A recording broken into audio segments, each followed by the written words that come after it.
अस्सलाम वालेकुम व्यूअर्स, कैसे आप सब। उम्मीद आप सब खैरियत से होंगे। आज जी हम बनाने जा रहे हैं चना दाल फ्राई। रेस्टोरेंट स्टाइल कह लें, ढाबा स्टाइल कह लें, बहुत मज़ेदार और चटपटी सी रेसिपी लेकर आई हूँ मैं आपके साथ। रेसिपी को स्किप मत कीजिएगा और मेरे साथ एंड तक बने रहिएगा। आइए चलते हैं रेसिपी की तरफ। एक पैन में 1/4 कप ऑयल डालकर उसे गर्म कर लें। उसमें एक कतर तेज़ पत्ता डाल दें, दालचीनी, लौंग, मोटी इलायची, 1 चम्मच ज़ीरे की और मोटी इलायची डाल के उसको फ्राई कर लें।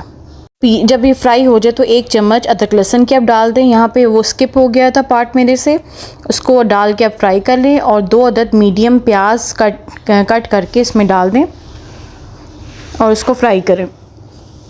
मैं इस चैनल के थ्रू आपसे ऐसी रेसिपी शेयर करती हूँ जो बासानी आपकी किचन में मौजूद चीज़ों से ही नए अंदाज़ और नए जायके के साथ आप इन चीज़ों को बना सकें। प्याज ट्रांसपेरेंट होना शुरू हो जाए तो 3 अदद टमाटर डाल दें, 1 चम्मच नमक की डाल दें, आधी चम्मच चिकन पाउडर की डाल दें, आधी चम्मच हल्दी की डाल दें, 1 चम्मच लाल मसाले की डाल दें और इस मसाले को मिक्स कर लें।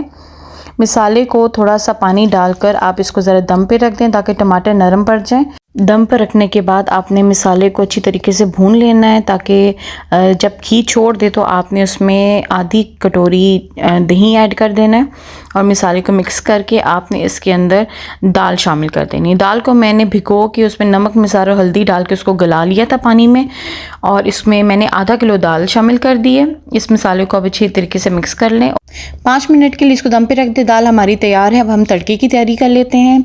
अपने पैन में 1/4 जो है वो ऑयल डालें। इसमें 4 से 5 अदद मोटी मिर्ची डाल के उसको ज़रा भून लें और उसमें कड़ी पत्ते 4 से 5 अदद शामिल कर दें। आप इसको अच्छी तरीके से फ्राई करके इसके अंदर आपने गरम मसाला, घर का बनाया हुआ गरम मसाला डालना है और उसके ऊपर तड़का लगा देना है। ये जी जनाब हमारी दाल फ्राई, चना दाल फ्राई बिल्कुल तैयार है और बहुत ही मज़े की बनी थी। अगर आपको मेरे चैनल की रेसिपीज़ पसंद आ रही हैं तो इसे लाइक कर दें, मेरे चैनल को सब्सक्राइब कर दें और मेरी रेसिपीज़ को शेयर कर दिया करें। जज़ाकल्लाह।